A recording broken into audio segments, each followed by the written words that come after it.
Trey, were you frustrated at the first couple games? You not getting the line maybe as much as you wanted to, and did Coach tell you anything about your approach, or kind of tell you to stick with it? I just feel like I was in my own head when we came back after the Nicholls State loss. Coach had some words, and I mean it was the truth. I mean, and then we just had to come back, bounce back, forget about it.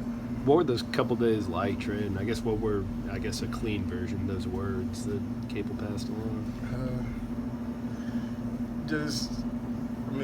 Get out your own head. I mean, he said some other words, but I mean, it was what we needed to hear. I mean, just every game, Pitt plays in, just as a big game, we just got to take that approach every game. It seemed like the switch really flipped for you in the second half there, man. What was really clicking? Get downhill, make them guard you, so that it opens up other things for your other teammates, especially if Murph's in the corner. They can't really help, so, I mean, we just kept going that way on the pick and roll, because if they help, then Murph going to have a lot open third. What do you think of during an 18-point run that Morse had in the first half? Just settle down. Coach called the timeout, just told us to settle down. They had their run. Let's have our run, and after that, we just never looked back. What do you feel like is the difference in, I don't know, the team? Was it mentality or emotion? What's different about this group today as opposed to what happened on Saturday? It started in practice. The day before, we got kicked out. We weren't sharp at all. So we just came back. We had 2 back-to-back hard days where we were really sharp. We just stressed talking. And it was a big emphasis on defense. Did you guys need a game like this after that Nicholls State loss? What you mean? Like a bounce back type performance? Yes, sir. Most definitely. Try to get back on track.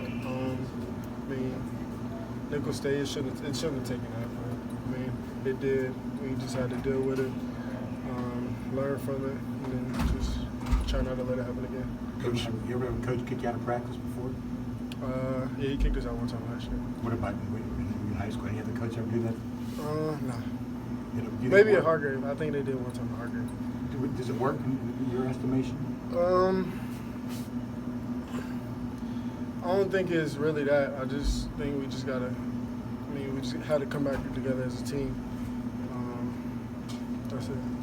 You mentioned the communication on defense. That's something that Coach said Terrell was doing really well, and he altered a lot of shots. What did you see from him, and could you sense that he was maybe over-communicating with you guys on defense intentionally? Nah, I don't think he was over-communicating. I think he was communicating. When T's communicating, I feel like he's blocking shots, he's rebounding. That's what Coach has been talking about a lot.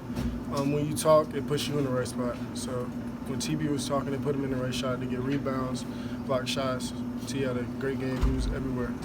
Trey, what do you think felt differently for you tonight? It seemed like you were getting into the lane easier, getting to the basket easier, and creating contact. That was getting you to the line. What felt different out there tonight compared to the first 2 games? Try to slow down, keep our head up. In the last 2 games, I was just trying to force it instead of just letting it come to me. I think I had a alley-oop, extra alley-oop early in the game, but other than that, I wasn't really forcing it. I was just letting it come when I had attacks rather than the other games. I was just trying to make something happen. Taking things slow, is that something that sometimes is easier said than done? Yes, but all week, I've just been trying to simulate that. What are some steps that you take to do that? Just not if it's not there, don't try to make it be there. So that's what we watched on film. It's a lot easier when you can see it. So we just watched a lot of film. Finding those open looks in the half court, especially in the second half, did that have a lot to do with what T and Adis are doing, pretty much controlling the paint? Yeah, on the offensive side? Most definitely.